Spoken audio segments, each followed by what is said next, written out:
بسم الله الرحمن الرحيم. السلام عليكم ورحمة الله تعالى وبركاته. كلنتو وعنا ونكسن داوديال.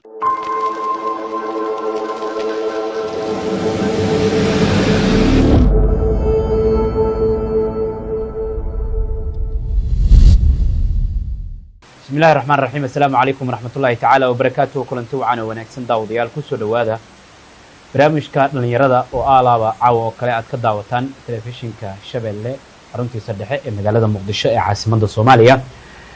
barnaamijka dhalinyarada habeen walba oo khamiis ay sii baxayso jimcaha ay soo galayso ayaa si toos ah Shabeelle uga daawataan 2 saac iyo bar habeenimo ayuuna si toos ah barnaamijkan uga baxa. waxaan ku marti qaadnaa dhalinyarada kala duwan ee magaalada Muqdisho jooga, kuwooda wax bartay, kuwooda aan wax baran, iyo siyaasadda inagoo ku falanqeynaa arrimaha siyaasadda, arrimaha waxbarashada, arrimaha caafimaadka, hadba dhalinyarada xilligan jirta waxyaabaha sida gaarka u qoseeya. waxaan keenaa barnaamijka dhalinyaro aad haldoor u ah magaalada Muqdisho caasimadda Soomaaliya si ay aragtidooda aqooneed ugu beeriyaan dhalinyarada kale ee ku nool gudaha iyo daafaha dalkeena. isbuucan waxaa barnaamijka marti uga ah oo uga mahadcelinaya waqtigiisa qaaliga oo noo soo huray Mustafa Warsame Sabriye oo ku magac dheer Tima Cadde. waa qoraa iyo falanqeeya arrimaha siyaasadda ah. waxa uu ka mid yahay dhalinyarada ku nool magaalada Muqdisho caasimadda Soomaaliya ee wax bartay. barnaamijkeena waxaan ku eegi doonaa ama mowduuca barnaamijkeena dhalinyarada isbuucan waxa uu noqon doonaa dhalinyarada iyo fursadaha siyaasadda ee dalkan, maadaama dhalinyarada boqolkiiba 75 lagu tiriyo bulshada dhexdeeda. waxaan wax badan ka weydiin doonaa arrimaha siyaasadda ee dhalinyarada, sida dhalinyarada xilligan siyaasadda Soomaaliya ugu jiraan, ma mudan tahay dhalinyarada doorka laga siiyay siyaasadda Soomaaliya ay ka taagan yihiin meeshii ugu hooseysa meel sare. arrimo badan ayaan intaan barnaamijkan ku guli jirno diiradda saari doonaa. barnaamijka waxaa soo saaray aniga Anas Maxamed Soomana, halkaan idin kala socodsiin doono haddii ay barhali ka noqdo. waxaan barnaamijka igu martaa Mustafa Warsame Sabriye ku magac dheer Tima Cadde. dhanka farsamada barnaamijka waxaa inoo farsameynayaa walaalkii ama saaxiibkii Sidoo Bale. waa mar kale iyo barnaamijka dhalinyarada TV-ga Shabeelle Muqdisho. وهذا سيتوس أيام برامج كان أقول قري دونا مرة كهراء مصطفى رسام السبري صاحب كي وكسود وينيا وأنا كجمع علنا وقتي قالي قانا سيسي برامج كان يرضي الشباب لو مرة كهراء كسود وين. ومع سنتا أنس وأنا كله برنامج كان يرضى تلفزيون كشباب. وهي هاي مصطفى حكمت هاي اللي يرضى مقالة مقدشة.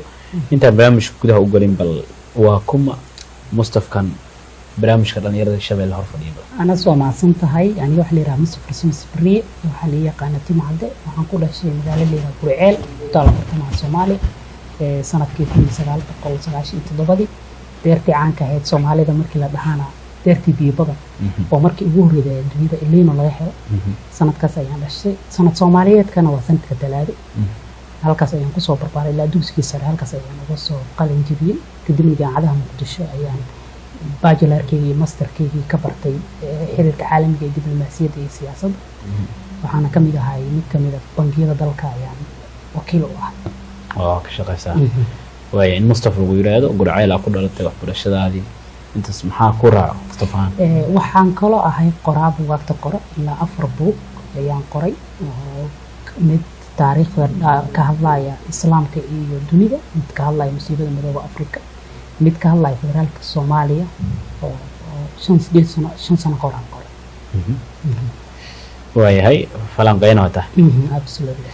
وهي هاي مصطفى bulshada baraha bulshada wax badan lagu arkaa dadka in badan dadku waa u yaqaanaan kuna ma ku yaqaanaan.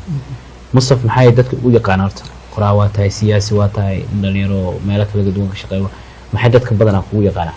wallahi dadka inta badan dhanka qoraanimada ayaa xoog badan oo aan ku soo caan baxay buugaagtii aan qoray iyo bandhigyadii aan ka qayb galay iyo madalladii iyo warbaahintii aan ka soo muuqanayay dadku waxay ii tiriyaan dadku wax qora.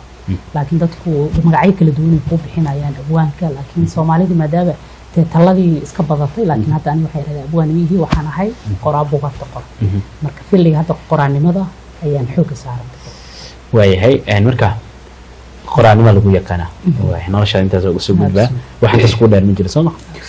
waayahay dhalinyarada barnaamijka mowduuciina tusoo gali doona oo dhalinyarada iyo siyaasadda wax badan daawadayaal waxaan ka baran doonaa dhalinyarada doorka siyaasadda Soomaaliya kaga jiraan halka ay taagan yihiin waxyaabo badan ayaa waraysiga ku faaqay doona Mustafa kala Soomaaliya dhalinyarada fursadda siyaasadda la siiyay كور سيدا كولا مقطع runtii markaad si u fiirisid dhalinyarada waa la dafiraad oran kartaa waa la dafir markaad si u fiiridna xoogaa waa u jijabiyay dhanka siyaasadda